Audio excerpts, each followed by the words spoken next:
The One Thing series is designed for AuDHD women and moms to slowly develop habits so that we can free up some more mental space. Today's video will go over what this series is going to do, what tasks we're going to tackle together, how we'll provide support, and what habits we will be working on. Then I will get into our first habit, which is getting movement consistently. This series is designed to provide support and community while we build these habits together. Support will come from these longer videos with tips, research, tools, and then I'll also have daily YouTube shorts that will go over encouragement, give you some hacks to kind of hack your brain to keep it moving, keep things fresh, as well as check-ins. The hope is to get to a point where over the course of a couple weeks, you have developed a habit that you don't have to think about, that can free up mental space so that you have more energy and be able to do more stuff that you enjoy. I aim for this to be effective for our neurodivergent brains, for the time and the energy that we have available. It needs to be something that you want to do, or you can't succeed. We can't succeed at this. Sometimes we're not ready to move into a space either. Maybe we have a lot of chronic pain. Maybe we're in burnout, or there's big life events happening. Those things can get in the way, and that's okay. Start whenever it feels right for you and whenever you're willing and ready to do it. This isn't work. This is life. We're going to move slowly through these small steps so that it feels completely doable and not overwhelming. And then it's also going to meet you where you are, whether you're working, have kids, if you're going to college, or just busy with life. One of the really fun ways that I want to provide support is with live body doubling sessions. I'll also have printouts like checklists for those of you who like to be able to check things off when you're done with them. I'll have hacks to kind of keep things fresh for you. And I'll even include some nerdy research surrounding each habit. And finally, we will plan on and expect some failure along the way. And it's really not failure. It's more like stopping and starting. And this is going to be a normal part of the process. And starting again is what makes all the difference and what will help you succeed. And also having the right mindset, because sometimes it'll feel like we have just almost no effort, or maybe minimal effort that we can give. And we'll feel like that's not enough, but it is. We have to get away from this all or nothing mindset. Plus, knowing that you don't have to live up to these expectations exactly perfectly well will take a lot of the stress off.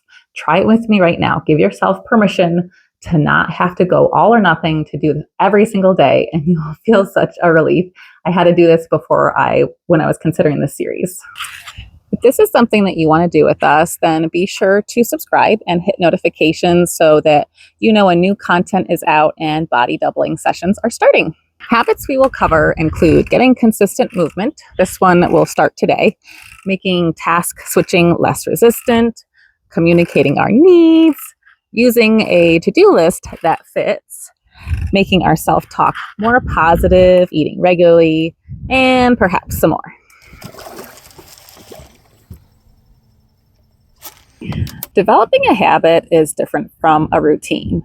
A habit is something that you do without much thought, whereas a routine requires planning. So while we implement our habit, it will require a little bit of planning to do things like setting up visual cues, what time of day we want to get our activity in, what kind of activity we actually enjoy, and how to keep it fresh when it starts to get a little boring. But after a couple of weeks, our body will start to expect this activity, and we'll even miss it if we don't get it. We'll start to notice that we've been successful at getting more movement, and this will make us feel even better that we were able to accomplish this. I think exercise has held such a negative view in our minds. We see all these perfect-looking people in the media with these perfect bodies, and they're portraying exercise as something that you have to look good, and that you have to be completely consumed by this desire. But the reality is, exercise isn't making us look good. It's making us crazy. It's just this ongoing cycle of failure because we don't see it for what it truly is. A way for our brains to relax, to feel more engaged, and to just be more happy. But if we aren't focused on getting movement, and instead we lose focus and look more at this society-focused exercise trick, then we are miserable, we're sore, we end up failing, and that just leads to a lot of shame and really no desire to ever even want to try it again.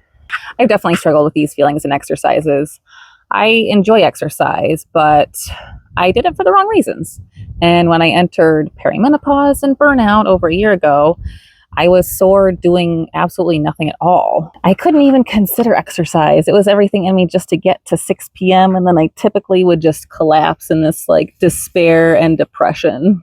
I couldn't do my job as a mom or a wife hardly at all. I struggled with making any decisions, etc., etc. Maybe you're familiar with this. Maybe you're not. But our nervous systems are just different than neurotypical people. We have to listen to our bodies closely, or we're going to overexhaust ourselves. This doesn't mean that we can't succeed. Our path just looks different. Our minds need to focus more on the long term of the health of our minds, not how our bodies look to other people. We need to realize that our bodies are just one part of who we are, and they are lovely.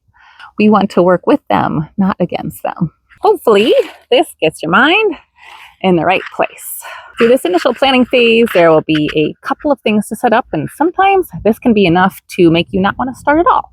So I wanted it to be super fun. And what I did was I set up a Discord for us to have a community while we do this. I had to ask my daughter to help me set this up, but I think it's a wonderful way to have community for free. I think it's an excellent way to do body doubling sessions. You'll be able to join with voice, like audio, or video, or you can just join in and listen to other people. I think this could be fun, not just for when we're getting movement, but also for setting things up, like coming up with ideas of exercises that you enjoy, or like designing your own checklist that you want to put on the wall as a visual cue. We could brainstorm and, get together to write a short body weight circuit that you can put on the wall as well. I'm sure you guys will come up with some really great ideas. Then we can also use this as a text-based chat for getting ideas, encouraging each other, and checking in. To go to the Discord, just follow the link that I have on the screen now, or you can go down to the description, and then you just need to download it either on your phone or on your computer. And the setup is really easy. It only took me a few minutes, and I've never used the platform before. I'll also set up a poll so that we can figure out when the best time to do body doubling sessions is, because I know you value your time. You probably don't have a lot of it, and neither do I.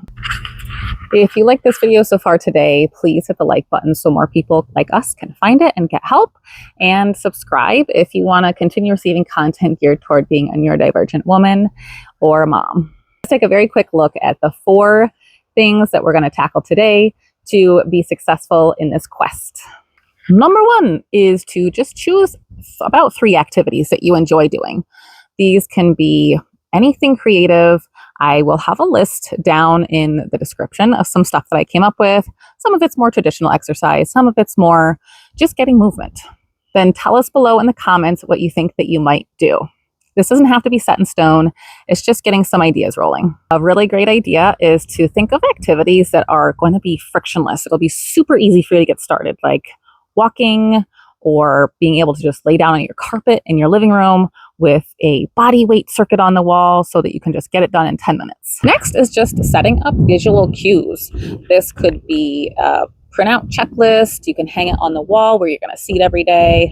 Hang in clothes where you can see them in the morning. Have some compassionate quotes in your home, or whatever makes the most sense, something that might get you encouraged to get moving. And some of these we can maybe make ourselves in a body doubling session if you're really crafty and enjoy that sort of thing. The third thing that I think will really help us to be successful in this is to find an accountability buddy, which can be us, because we're going to be checking in with each other on Discord or in the comments below. If you don't want to use Discord, I'll have my daily YouTube shorts as well for check-ins. A couple other ideas is being able to go to a gym. Sometimes that gets people more accountable, either with a coach or going to classes where you might see some of the same people. And finally, just know your limits.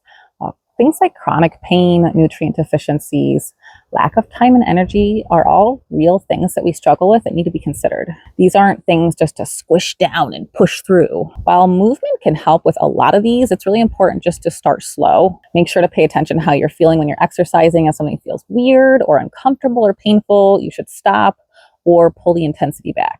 Just 10 or 15 minutes a day is enough to get your body started on getting stronger. That adds up, and I know it's frustrating. I feel you very much. This is something that we're in together, and I invite you to talk about this in the comments as well. I'm really excited to get started with this. Don't overthink it too much. Just tune in with a positive mindset, and together we can flesh out some more of these ideas as we go, and we'll get more focus. We'll get our blood pumping together, and we're going to have a great time. I look forward to meeting with you either in our Discord or in the comments. So I hope you guys have an excellent day. Thank you so much for watching. Bye.